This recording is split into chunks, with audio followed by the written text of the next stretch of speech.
बिस्मिल्लाहिर्रहमानिर्रहीम। अस्सलाम वालेकुम स्टूडेंट्स, कैसे हैं आप सब। उम्मीद करती हूँ आप सब खैरियत से होंगे। क्लास 10th आज आप लोगों के लिए लेक्चर नंबर 4 के साथ आपके लिए वीडियो लेकर आई हूँ। ये लेक्चर आपके लिए बड़ा इंपॉर्टेंट है क्योंकि इसके अंदर इंपॉर्टेंट क्वेश्चंस जो हैं वो कवर किए जाएंगे।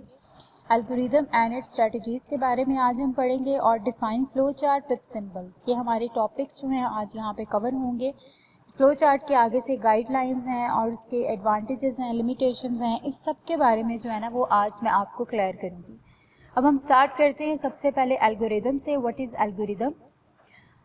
Algorithm is a finite set of steps. Algorithm जो है वो एक ऐसा स्टेप्स का सेट है जिसके अंदर हम लोग एक पर्टिकुलर टास्क को जो है परफॉर्म करते हैं। N algorithm must be clear, finite and effective. Algorithm जो है वो फाइनाइट होना चाहिए, क्लियर होना चाहिए, इफेक्टिव होना चाहिए। फाइनाइट का मतलब ये होता है कि हम जिसे मैयर कर सकें, यानी मैयरेबल फॉर्म ऑफ स्टेप्स। ठीक है, हम मैयर कर सकते हैं उसे कि हमने कितने स्टेप्स में एक टास्क को कंप्लीट करना है। पीछे हमने प्रॉब्लम सॉल्विंग के स्टेप्स पढ़े थे, वो स्टेप्स के अंदर हमने बार बार यही बात पढ़ी थी कि हम पहले से ही फाइनलाइज कर लेते हैं कि हमने क्या चीज़ करनी है और क्या चीज़ किस नहीं करनी, यानी कौन सी चीज़ को पहले लेके चलना है और कौन सी बाद में, यानी स्टेप्स हम लोग डिफाइन करते हैं। बिल्कुल उसी तरह एल्गोरिदम है, एक प्रॉब्लम को सॉल्व करने का ही मेथड होता है, लेकिन इसके अंदर सीक्वेंस ऑफ स्टेप्स होते हैं जो कि क्लियर होते हैं, फाइनाइट होते हैं और इफेक्टिव होते हैं। The simplest form of algorithm is step form algorithm। जो simplest form algorithm की है वो step form algorithm है, जिसे to do list भी कहते हैं। to do list का मतलब जैसे फॉर एग्जांपल आपने ये सुना होगा do's and don'ts। do's का मतलब वो काम जो आपने करने हैं एक उसकी लिस्ट बना लो, और don'ts मतलब जो काम आपने नहीं करने एक उसकी लिस्ट बना लो। तो हम लोगों ने डूज को फॉलो करना है, यानी वो काम जो हमने करने हैं। तो ये स्टेप फॉर्म एल्गोरिदम ही इसको कहते हैं। It consist of a sequence of number step. वही बात आगे जो मैंने अभी आपको बताया, यहाँ पे नंबर स्टेप सीक्वेंस होगा उनका, यानी स्टेप्स जो हैं वो न्यूमेरिक फॉर्म में होंगे और उनका सीक्वेंस एक होगा जिसे हमने स्टेप बाय स्टेप सॉल्व करना होगा। Strategy for developing algorithm. Algorithm development involves the following step to carry out. Algorithm development जो है वो इन steps को follow करके हम लोग इन strategies को follow करके जो है एक particular problem के solution को पहुंच सकते हैं। वो strategies यहाँ पर ये हैं। strategy for developing algorithm. Step 1 है investigation, Step 2 है preliminary algorithm, step 3 refining the algorithm. सबसे पहले हम स्टेप 1 इन्वेस्टिगेशन के आगे से पॉइंट्स पढ़ेंगे कि इन्वेस्टिगेट हमने किस किस चीज़ को करना है। Identify the processes, identify the major decisions, identify the repetitions, identify the variables. हम लोगों ने देखना है इन्वेस्टिगेशन में, इन्वेस्टिगेट करना है एक एल्गोरिदम में। जब एक प्रॉब्लम को सॉल्व करना है सबसे पहले आइडेंटिफाई करना है कि हमारे प्रोसेसेस कैसे हैं, मेजर डिसीजंस लेने हैं उसको लेकर, कितनी रेपिटेशंस होगी, यानी किस चीज़ को हमने पहले लेकर चलना और किसको बाद में, और किस चीज़ को रिपीट करना, और वेरिएबल्स कौन से यूज़ होंगे। ये सारा कुछ हमने पहले ही आइडेंटिफाई करना है, देन ही अपने मेन मेजर स्टेप की तरफ जाना। नेक्स्ट स्टेप है जी preliminary algorithm. Devise a high level general algorithm, step through the algorithm. Does this walkthrough reveal any major problem? If it does, then correct the problem। वो यहाँ पर ये कहना चाह रहा है आपको कि इस स्टेप में हम लोग ये काम करेंगे कि जर्नल एल्गोरिदम जो है वो बना लेंगे, ठीक है, और इस एल्गोरिदम के अकॉर्डिंग जो है मेजर प्रॉब्लम को सॉल्व करेंगे। हम देखेंगे कि मेजर प्रॉब्लम ऑफ कंसर्न क्या है, देन उसको हम सॉल्व करेंगे। अगर कोई हमें मेजर प्रॉब्लम कंसर्न मिलता है तो हम पहले उसको करेक्ट करेंगे। नेक्स्ट स्टेप है जी रिफाइनिंग द एल्गोरिदम। एल्गोरिदम को रिफाइन कैसे करना है, यानी क्लियर कट जो है उसको हम लोगों ने एम्बिग्युइटी फ्री करना है। इसके अंदर कोई भी जो है वो रॉन्ग स्टेटमेंट नहीं होनी चाहिए, ठीक है। Incorporate any refinements indicated in step 2। Group together processes where appropriate, group together variables where appropriate, test the algorithm again by stepping through it. ये 4 पॉइंट्स के अंदर जस्ट एक सिंपल सी बात उन्होंने यहाँ पर बता दी कि एल्गोरिदम को रिफाइन हम इस मेथड से कर सकते हैं कि आप जो हैं वो सारे प्रोग्राम को लेकर देखो कि आया आपने स्टेप 1 को जो किया, स्टेप 2 को किया, उसमें आपकी मेजर प्रॉब्लम रिजॉल्व हुई है कि नहीं हुई, और अगर वो रिजॉल्व हो चुकी है तो देन इन सबको इकट्ठा ग्रुप करो और अगेन रिफाइन करो, आइडेंटिफाई करो कि आया वो प्रोसेसेस वैसे ही परफॉर्म हुए हैं जैसे आपने सोचे थे या जैसे आपने डिसीजन लिया था। ये है आपकी स्ट्रेटजीज एक एल्गोरिदम को डेवलप करने की। नेक्स्ट है जी हमारा फ्लो चार्ट। फ्लो चार्ट बहुत इंपॉर्टेंट क्वेश्चन है, as a short as a long बहुत इंपॉर्टेंट क्वेश्चन है। What is flow chart? Flow chart is a pictorial representation of algorithm. एक पिक्टोरियल रिप्रेजेंटेशन यानी एल्गोरिदम को अगर हम पिक्स की फॉर्म में, एक चार्ट की फॉर्म में लिखते हैं तो उसे फ्लो चार्ट कहते हैं। It is a way of visually presenting the flow of data. ये हमें एक्चुअली बताता है कि किस तरह डाटा किस स्टेप पे फ्लो कर रहा है। यानी फ्लो ऑफ डाटा का मतलब यहाँ पर ये आप समझ लें कि किस स्टेप को लेकर किस स्टेप तक जाना है, ठीक है। तो operations perform within the system, किस तरह के ऑपरेशन सिस्टम में हो रहे हैं, and the sequence in which they are perform, और सीक्वेंस बताना है जो परफॉर्म किया जा रहा है एल्गोरिदम में फ्लो चार्ट को बनाते हुए। The flow chart is similar to the layout plan of building. Flow chart बिल्कुल उसी तरह ही है जैसे हम एक लेआउट प्लान बनाते हैं किसी भी बिल्डिंग का। यहाँ पर आपको एक बड़ी अच्छी सी एग्जांपल देती चलूँ। आपने अगर कभी कोई घर बनवाना हो, अपना घर जो है वो डिज़ाइन करवाना हो, तो आप उसके लिए कोई ना कोई एक मेजरेबल प्लेटफॉर्म देते हो। लाइक आप पहले बताते हो कि मुझे ये चीज़ चाहिए, मैंने इस तरह रेनोवेट करवाना है या इस तरह डिज़ाइन करवाना है। तो बाकायदा एक प्लान आप प्रोवाइड करते हो जो है कंस्ट्रक्शन मैनेजर को कि मुझे इस तरह की बिल्डिंग मेरी चाहिए, मुझे इस तरह का डिज़ाइन चाहिए। तो वो पहले उस लेआउट को देखता है, आपके लेआउट प्लान को देखता है कि आया आपने जो चीज़ कही है मैं उस तरह बना पाऊँगा कि नहीं बना पाऊँगा। देन वो आपको यस ओके करता है और आप उससे डील डन करते हो। ऐसे नहीं होता कि बगैर आपको किसी भी चीज़ का लेआउट प्लान नहीं दिया जाता और वैसे ही वो जो डील डन हो जाए, ऐसा कभी भी नहीं हुआ। तो यहाँ पे बिल्कुल यही बात है। फ्लो चार्ट तब हम बनाते हैं जब हम लोगों को पता हो कि सिस्टम में हम लोगों ने किस तरह के ऑपरेशंस परफॉर्म करवाने हैं। और फ्लो चार्ट तभी कहा गया है कि एक बिल्कुल सिमिलर लेआउट प्लान है जैसे एक बिल्डिंग का प्लान है। नहीं, हम पहले एक डिज़ाइन कर लेते हैं और उस डिज़ाइन को लेके चलते हैं अपने प्रॉब्लम को सॉल्व करने के लिए। As we know, a designer draws a layout plan before starting construction on a building. Similarly, a programmer prefers to draw a flow chart prior to writing a computer program. अच्छा, ये जो 3-4 last lines है ना, ये आपको लिखने की ज़रूरत नहीं है, ये जस्ट एज अ कंसेप्ट आप समझें इस बात को। ये मैंने आपके बुक से जो है ना टॉपिक्स यहाँ पे जो है आपके सामने स्लाइड्स जो मैं आपके सामने शो कर रही हूँ, ये आपके मैंने बुक से exact as it is definition ली है, ताकि आप लोगों ने ज़ाहिर है बोर्ड में पेपर देना है तो वो बुक से ही देना है इसकी, वरना डिफरेंट मल्टीपल डेफिनेशंस हैं जो आप इंटरनेट पे देख सकते हैं। लेकिन मैं आपको अकॉर्डिंग टू बुक समझा इसलिए रही हूँ क्योंकि आप लोगों ने बोर्ड पॉइंट ऑफ व्यू से तैयारी करनी है, तो कहीं आपको इसके लिए मसला ना हो बाद में। तो इसलिए यहाँ पे आपको मैं साथ साथ ये भी गाइड करती जाऊँगी कि आप कितना करें और कितना जो है वो लीव कर दें, कितनी चीज़ छोड़ दें। तो ये नीचे वाली जो एज वी नो से डिफाइंड रूल तक है, इसको करने की ज़रूरत नहीं है, जस्ट ऊपर डेफिनेशन तक इसको करना है। Flow chart is the pictorial representation of N algorithm से लेकर आप इन विच दे आर परफॉर्म तक करें। ये आपकी परफेक्ट डेफिनेशन हो जाती है फ्लो चार्ट की। अब आगे देखते हैं कि कितने सिंबल्स हैं फ्लो चार्ट के। तो सिंबल्स फ्लो चार्ट के ये हैं। Flow charts are usually drawn using some standard symbols.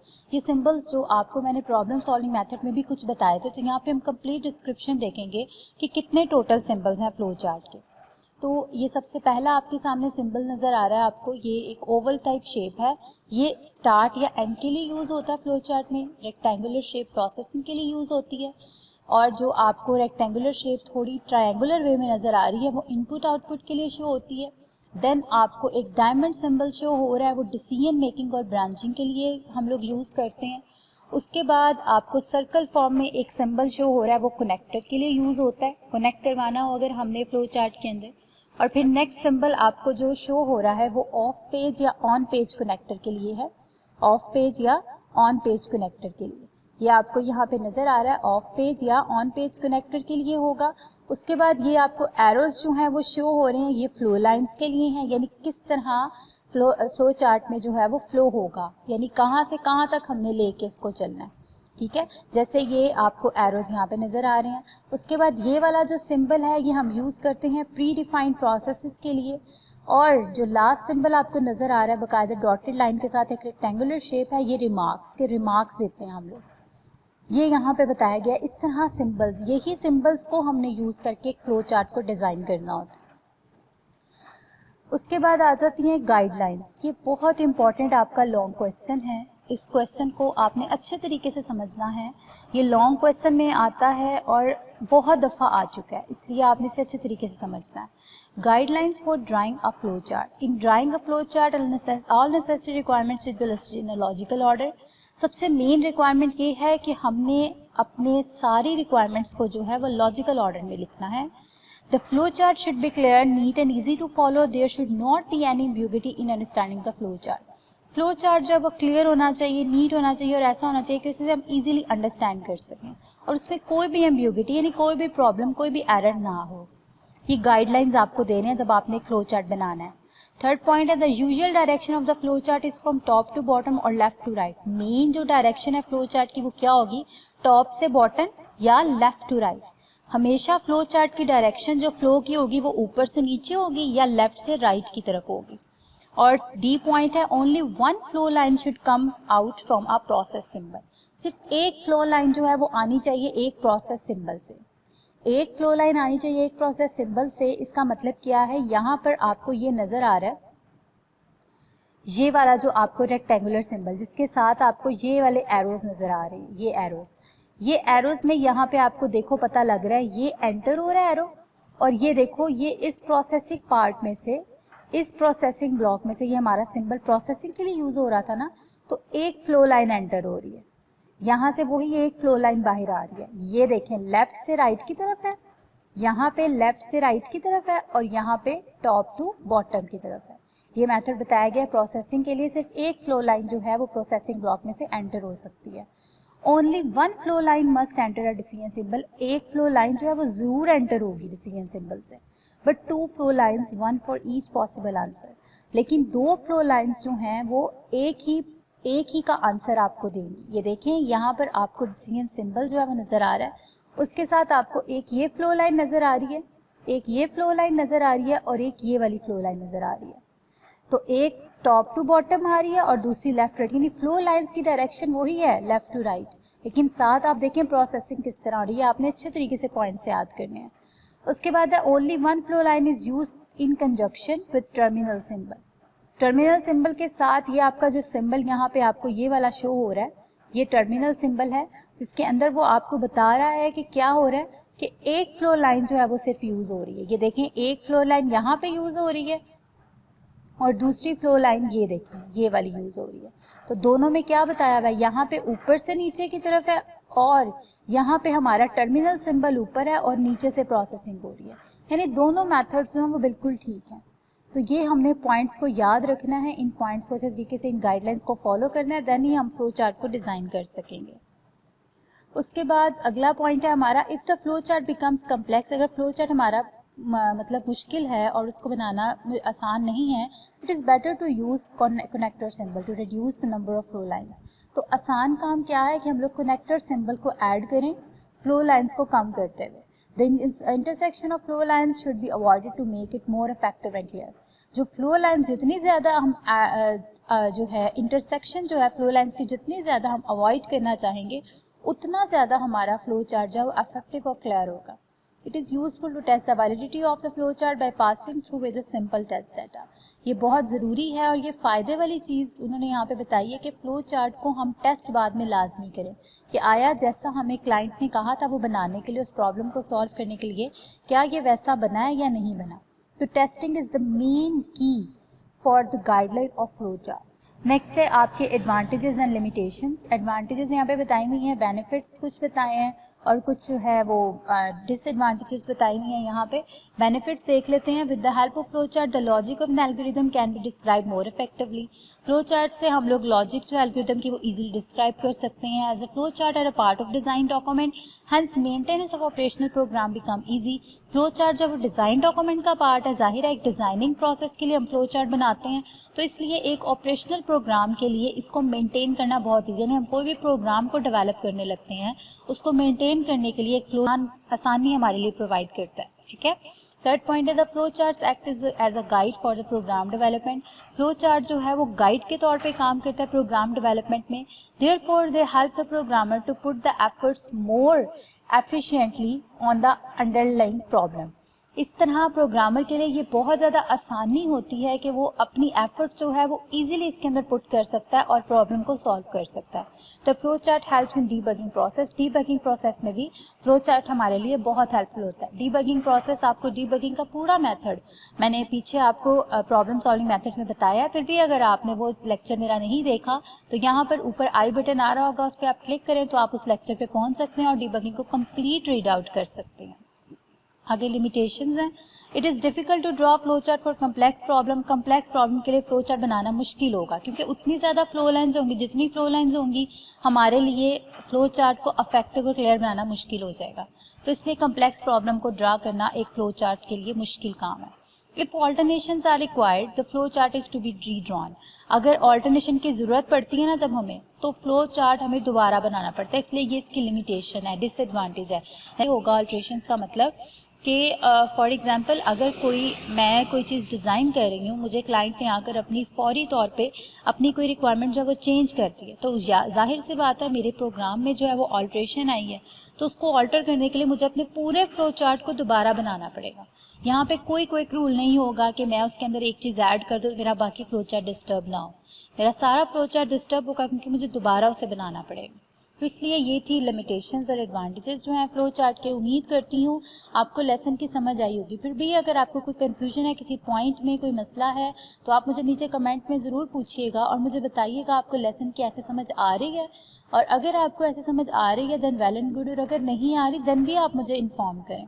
तो आप मुझे ज़रूर शेयर करें अपने व्यूज़ जो हैं, अपनी स्ट्रेटजीज़। अगर आप कोई और मेथड से समझना चाहते हैं तो मैं ज़रूर वो मेथड लेकर आऊँगी।